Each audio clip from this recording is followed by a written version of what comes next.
But this is someone close to Paul that begins to speak even from his personal experience. It says, wherefore, seeing we also are compassed about with so great a cloud of witnesses, let us lay aside every weight and the sin which doth so easily beset us, and let us run with patience the race that is set before us. Look at somebody and tell them, this is not a dash. This is not a 50-yard dash, y'all. Marathon. Amen. Anybody living for the Lord? Yeah. Amen. You got to look unto Jesus, the author and the finisher of our faith, who for the joy that was set before him endured the cross, despising the shame, and is set down at the right hand of the throne of God.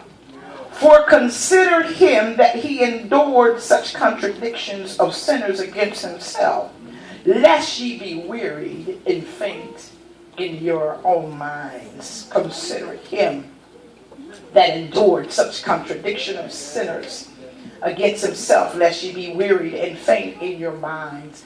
If I was talking about the sport of baseball, when I talk about a finisher, usually at the lineup, they usually have a clinch hitter position, the cleanup man.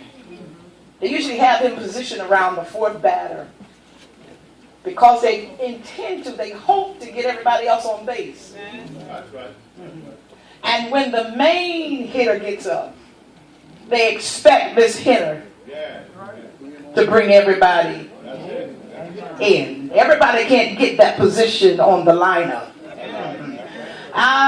If I was talking another sport, if I was talking about football, I believe Jesus would be that one that ran that trick play.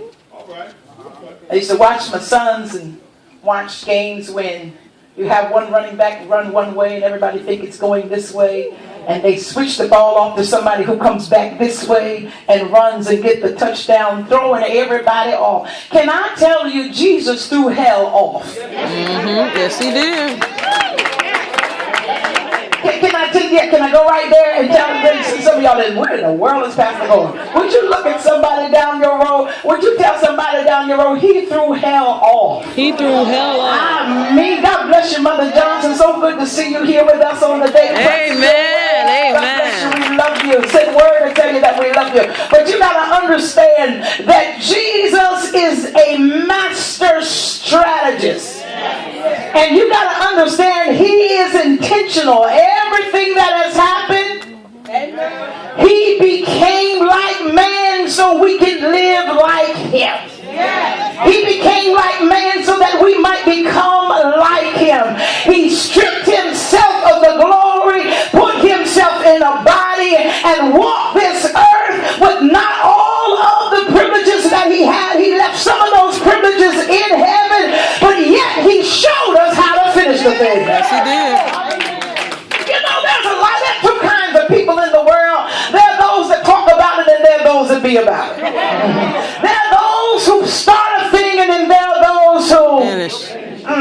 Look down next to somebody and ask them, are you a finisher? I want to know. Or do you have a bunch of projects? Do you have a bunch of projects unfinished with a bunch of loose ends? Oh yeah. I wonder if I'm talking about some strong people on today who made up in your mind, I can do all things through Christ that strengthened me, or whatever God has called me to do, by God, I am going to finish my race. Amen.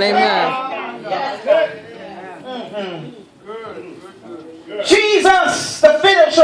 A finisher is one who completes, one is very thorough, one who's very refined, or with smoothness do they execute. Jesus is a finisher.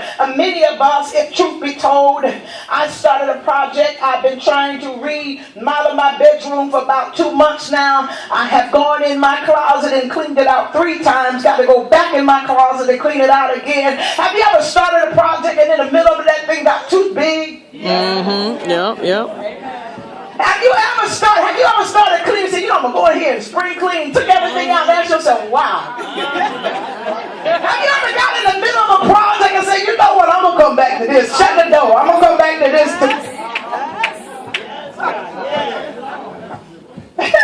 Look at somebody and say, it takes patience to be a finisher. It takes patience to be a finisher. It takes much patience. It takes patience to finish what you started. And I come to tell somebody on today, you're going to have to finish what you started. You know that vow you made to the Lord? Yeah. Thank you, Lord. You know, when we were coming up, the saints would sing songs that made you think. Mm-hmm. I mean, it wasn't easy to forget those songs. But they were kind of one-liners. I remember a song when it broke out and said, made a vow to the Lord and I made a vow to the Lord and I Won't turn back. Bring them songs back. It was songs like that. Yes, Lord. That kept you on point. Yes, they did. As a It child. was songs like that that kept you with tunnel vision. Yeah. And to make you understand, I've made a vow to God and I got to do everything it takes to make good. That's why it says it's better not to make a vow. Oh, I am in the word. It's better not to make a vow than to make one and break it. Now, let's look at a few scriptures. John 4:31 through 34. Just going to give you a few, just about 3, to set foundation to begin to show us the steps, the very steps that Jesus had taken. Jesus, the finisher. All right. John 4:31 through 34, it says, in the meanwhile, Jesus' disciples prayed him, saying, Master, eat. But he said unto them, I have meat. I have food to eat that you know not of. Your focus is on this world. My focus is on the kingdom. Amen. Oh my God, I feel a good question right there. How's your kingdom focus? Is this world occupying too much of your time? Is this world occupying too much of your mind space? Or are you able to know that my real meat, the real satisfaction, is to do what the Father has commanded of you? Amen. He said unto them, you don't know what I'm hungering for. In verse 33, therefore said the disciples one to another, have any man came and brought him something to eat? He sounded like he had something to eat. Verse 34, and Jesus said unto them, my meat, my satisfaction, is to do the will of him that sent me. I'm finished, and to finish his work. I told you it's one thing that he came. It's one thing that he died. It's one thing that he rose. But he yet had to ascend. Y'all will get it in a minute.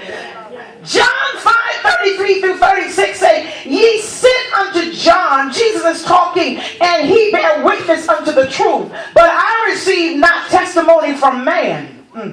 He said, but these things I say that ye might be saved. He was a burning and a shining light, speaking of John, and you were willing for a season to rejoice in his light.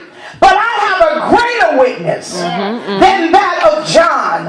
For the works which the Father hath given me to what? Finish the same works that I do. Bear witness of me that the Father hath sent me. We can learn a whole lot from Jesus. As I was thinking and we begin to talk about our kingdom assignments in this earth and doing the will of the Father in the earth, I want you to understand giving your heart to God and saying yes to God really is not for the faint-hearted. Y'all Y'all don't know what I'm talking about. Have you said yes to Jesus a long time ago? Yeah. And there are some people who said yes to God the same time you said yes to God, and somehow you look for them, they're not there any longer, because when it got hot, they jumped out. Is there anybody who made up in their mind, I don't care how hot the battle gets? When I told God yes, I meant yes, come hell or high water. I meant yes. Look at your neighbor and tell them, I mean what I say. I mean what I My say. daddy had a saying. He said, if I'm going to get you, if he promised you he was going to beat you, oh, you knew it was coming. You didn't know when it was going to drop, but you knew it was coming. He would say a phrase like this, I mean what I say. And I'd say, oh, parents of old like that.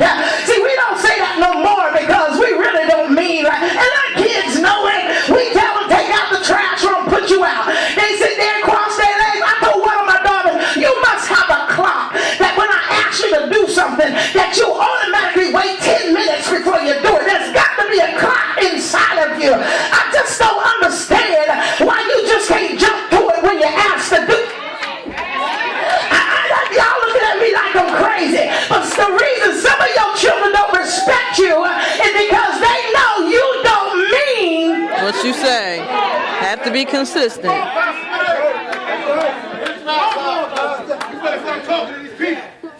know. I'm just talking. Ramon, stop laughing. They know. Mama gonna get soft. Daddy don't mean it. So you come home and them dishes are not washed.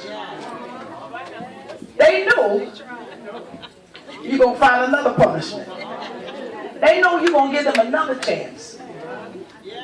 Look at your neighbor and say, we got to be like Jesus. We got to be like Jesus. The only way you're going to teach our children discipline is we learn to not play with our children, but say what we mean and mean what we say. In other words, if you want punishment for a week, that means you want punishment for a week. That means you're not watching TV. I don't care what's on TV. That means give me your set. I had a daughter. I didn't have to beat Lauren. I did not have to beat Lauren. All I had to do was say, give me that jewelry. Oh my God, and it broke her heart.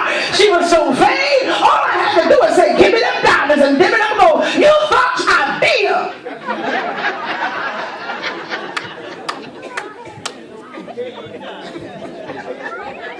You gotta learn what works with. See, some of these kids beating them don't mean nothing. It takes wisdom. You got to learn what your children. You got to learn. Don't you know the enemies of America know where to hit us? Don't you know the enemy of your soul know where to hit you? You got to ask God for wisdom. This is just parenting 101. I don't know how I got all the way over here, but it's okay. It's needed, Pastor. 101. Don't feel sorry for them. If you said they can't watch TV for a week, they can't watch TV for a week. Get them a book. I don't care if mama and daddy stop letting them run to each other. Stop letting them play you.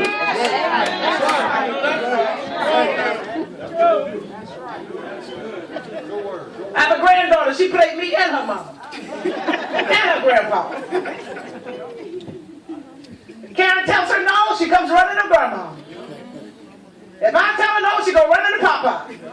Then Papa send her back to us. And I'm usually the weakest link. Pray my strength. I'm talking about parenting, not grandparenting. We get the spoil.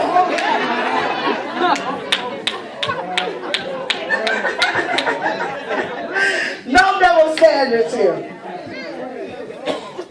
Jesus was one who taught us with perfect example.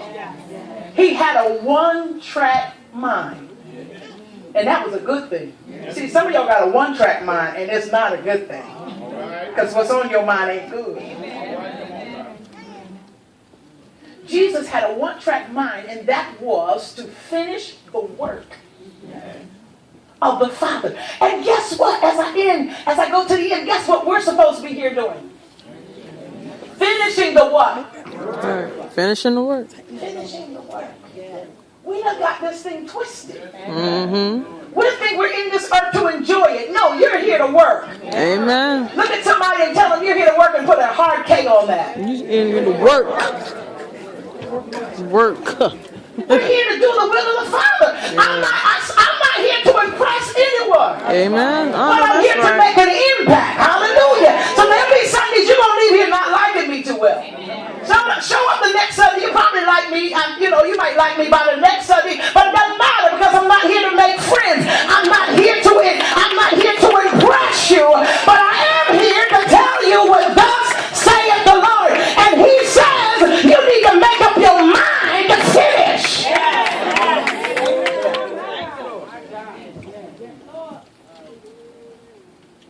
Look at your neighbor and say, stop getting sidetracked. Stop getting sidetracked. There is a spirit that is raising up, and I'm hearing it more and more. Let me tell you about some of the sidetracks. Some of the sidetracks is when people lie on you. And then there's something coming up very strong, and it's even coming up in here. It's the spirit of offense. I'm hearing it too much. It's a spirit of offense. Somebody may hurt your feelings. And they will. Because in a perfect world, nobody's feelings will be hurt. But this is not a perfect world. This is not even a perfect church. I said something the other day, and all of you who are looking for a perfect church is messed up the day you step your foot in the door. Because number one, you're looking for the wrong reason. There is no perfect church because there are no perfect people. This is not that perfect world you're looking for. When he catches us away. Not perfect in the sense that we know it. When we are being perfected, it simply means we are being matured. We are growing up. We're putting away childish things. Look at your neighbor and say, you gotta understand what we're doing. Understand what we're doing. But if Jesus, my husband was talking about this. If Jesus was like us, some of us, he would have not made it to the cross. Because he would have let offense, the spirit of, your feelings can be hurt, but you don't have to carry that feeling. That's the spirit, that's carrying the spirit of offense. The spirit of offense does not know how to release. The spirit of offense don't know how to let things. Come on here.